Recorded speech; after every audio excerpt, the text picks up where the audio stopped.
G'day, and thanks for checking into the Breathless blog today. I want to share a couple of insights for my own experience in the last couple of weeks since the Reflections Project as a book and as social media sharing experience has been run and done, and a couple of things that have I guess, presented themselves to me in the last little while. And I think that they could be just valuable for anyone who's out there who maybe looking at starting a passion project or something that, be it as a hobby, or something that gives them some joy or challenges them to get out and do something. And just from my experience, so I think the first point and offering that I can offer anyone is to start. It sounds like such an obvious thing, but I guarantee you it's such a confronting thing and a courageous thing to do.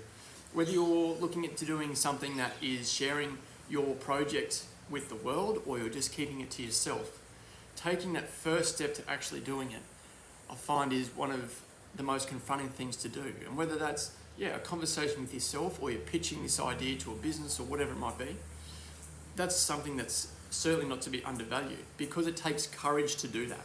Courage for yourself, to put yourself out there to the world, to share something that's personal to you with the world. And the precursor to courage is that if you're a bit scared about doing exactly those things, the number one, that is of course absolutely normal. But number two, there is no way you can be courageous without being a little bit scared. That's how the two work together, right? So those thoughts and feelings around self-doubt, or am I good enough? Do other people think I'm good enough? Do I have what it takes? All of that stuff is so normal, and I can completely empathise with that.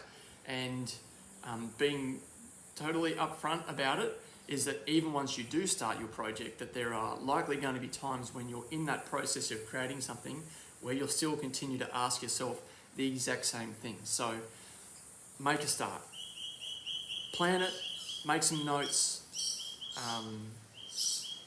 be true to yourself, be true to your feelings. And that leads me into step number two, is to choose something that lights your fire. Choose something that you're passionate about and that you care enough to invest your emotions and physical energy and time and all those things into. Because I think,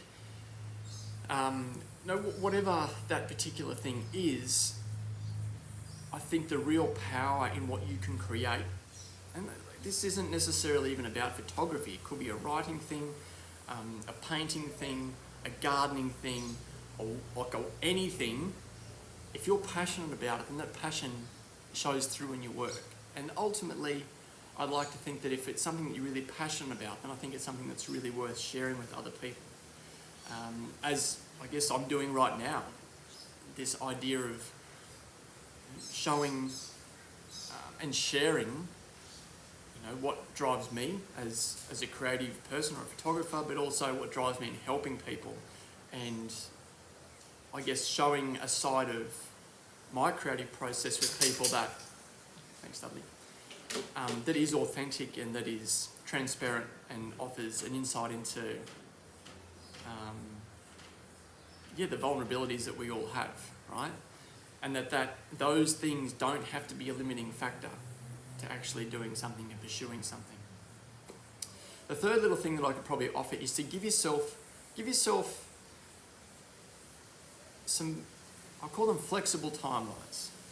And I think my running journey, for example, in the last 18 months to 2 years, whatever it's been, from going from doing nothing, literally a retired athlete, a retired, very amateur athlete, pretty much from all of my 20s, as an athletic guy who played a lot of sport as a kid. For most of my 20s, I did nothing, right? So my love for running and my experience in that has really only been the last couple of years as someone in my early to mid-30s, let's be realistic, is that with this flexible timeline, if you set out to give yourself some deadlines or points to meet from a week, month, year, whatever it is, obviously for you and your well-being, I call it, and confidence in the project, it's great to keep just chipping off little bits at a time. But for whatever reason, if you have weeks or days where you don't pick up a paintbrush pick up a spade, whatever it is, a camera, pen. Don't get too down on yourself about that, because it's so easy to lose heart and all of those negative things come back and sit on your shoulder and go, oh mate, you should never have set out on this project. You shouldn't, you're not good enough to do this. There are so many better writers and photographers out there than you.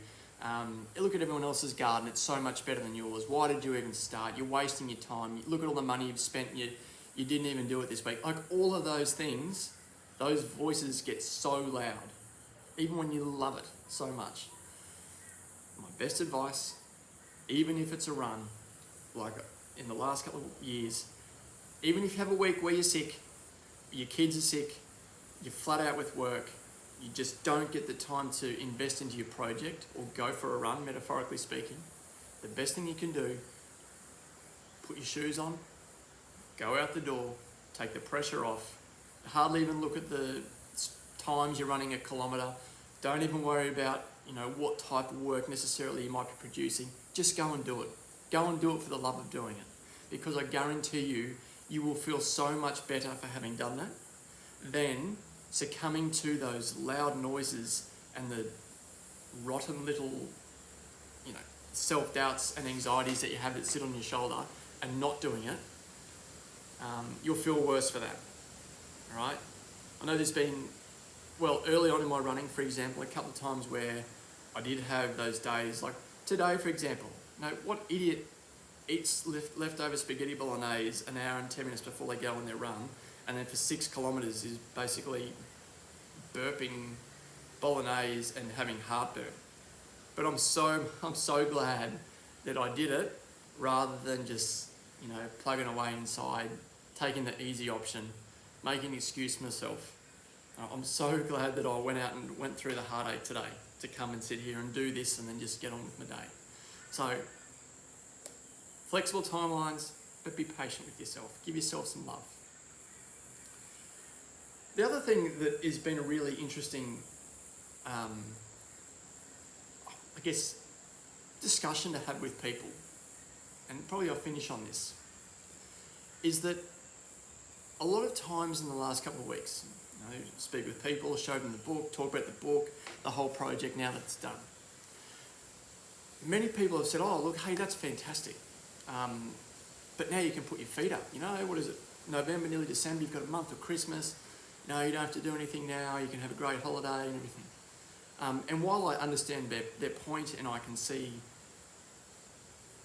what they're saying, I don't feel that way. It's the funniest thing in the world. I mentioned last blog that I've got this idea, a concept, if you like, for a project, hopefully a book. I can't wait to start it, which is so not the reaction that I thought I would have, given the body of work and the emotional, physical, mental investment I've had for Reflections over the last, over 12 months. The fact that it's now done, it's a book, it's there, and even before it was released and we launched it, I had this idea that I really wanted to pursue. So I just didn't see that coming. I literally thought that I'd be that spent that I was prepared to just do nothing, put my feet up. But I'm so pumped to start what comes next. In fact, I've said it out loud a few times. I've discussed it with Kim, my wife. I've had a couple of, I suppose you wouldn't call them meetings, but very much soft pitches of the idea. And soft pitching or pitching of your idea or of your vision, your creative project, as scary as that is, what a fantastic opportunity for you to gauge what sort of an idea you might be on. And when you share that and you share your vision for it, I know there's probably a lot of people that sit there, myself included, if I'm completely honest, and you have this bit of anxiety or angst around, okay, this is what I want to do, this is what I love, but what are other people going to think about it? We're all hoping that people go, oh wow, that's fantastic, that's great, ask a lot of questions. That's ultimately the desired outcome that you want to hear. But what I would say is that I would much rather have people come back to me and say, oh, well, that won't work. Mate, you can't do that. no, that'll never get off the ground.